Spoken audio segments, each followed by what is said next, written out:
Palagay ko matamis yan. Ayan. Let's taste it. Hey!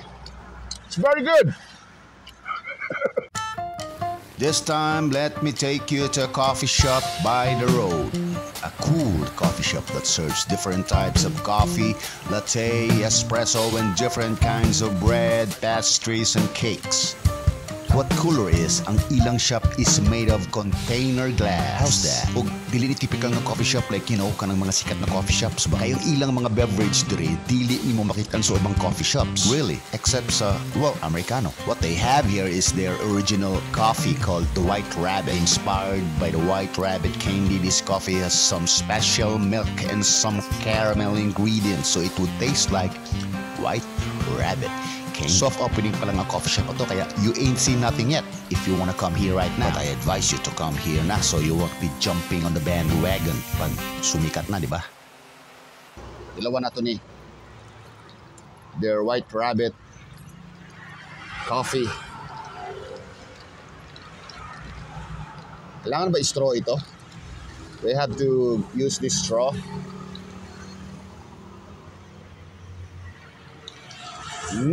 Sarap.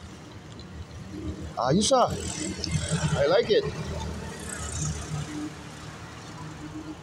What about walang straw?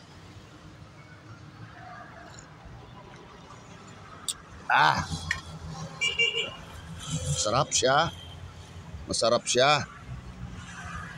Matamis na yung caramel na lasa, medyo nangingibabaw, pero may tamis na ibang klaseng tamis, probably from the milk, but not from the caramel, kasi yung caramel niya parang medyo stays like again.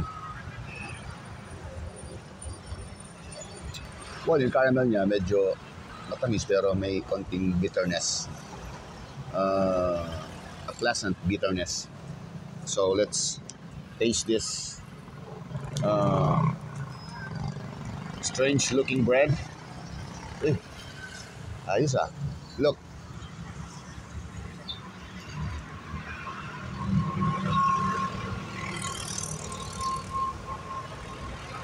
There.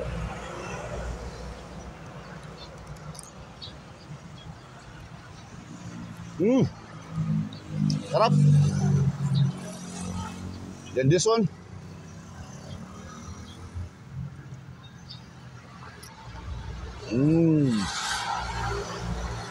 Good. Very good. Hey! It's very good.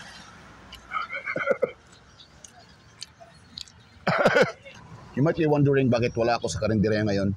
Nakita ko lang kasi itong coffee shop na to, tapos and I find it interesting. Kasi I always see this one when I come here, right there at the seminary para mag-jogging. So right now that security guard is staring at me on my right, and I don't really give up. Ito, merong siya sa dulo. Kita nyo? Palagay ko matamis yan. Ayan. Let's taste it.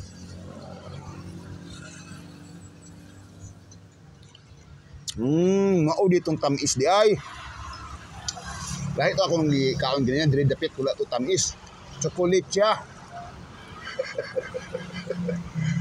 Kusugay kong tingog diri ba kana ako sa gawas. Bisa mo singgit ko, walay makaduwa. Walay mo reklamo. Kusog lang diri kay na ako'y microphone. Pero sa mga tao diri, dili lang madunggan akong tingog. Nga. Sarap. Yan o. Yan o.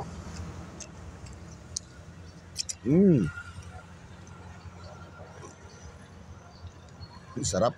Okay ah. Dati-rati, I'm not really fond of, hello, good morning. I'm not really fond of coffee shops, That was before. I'm not really I'm not a huge fan of coffee. I'm not a huge fan of coffee shops like the Coffee, yung mga sikat. Kasi I just consider coffee as simply a beverage. Like, coffee lang, straight coffee and sugar, man. If you want coffee, black coffee, then don't put sugar. That's it. Pero ngayon, I want to be hooked. I want to be hooked with these kinds of coffee. With bread like this. Sarap.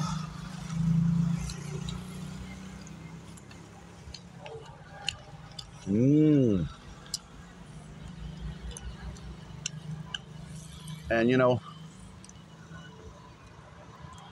it's really good experience. Ganito, pag kumakain kayo, you're not just eating. You're not just putting fuel in your body para, para andar na naman yung katawan nyo, para to give you energy or what, para makatrabaho ulit kayo, para mabigyan kayo ng lakas. Kakain kayo because you can have a good experience. Savor every taste, every sip, like this one, every sip of coffee or any beverage, every bite of a food, like this one.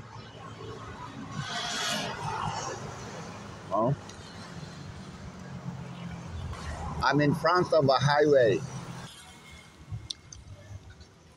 It's an ideal place if you want to bring your girlfriend, your boyfriend, your partner, your lover. Take her to this place. Hindi ka magsisisi. Maganda dito. Kaya, uuwi na ako. Ay, naubos ko na eh. One more. Coffee. Hindi ko maubos. Gonna bring this home. Yeah. I'll drink it later. So hanggang dito na lang, mga ka-Clorox. So, excuse. Next episode, abangan nyo. I'm gonna be na Karinderya. Karinderya na naman tayo ulit. Alright? So, bye-bye. Bye-bye.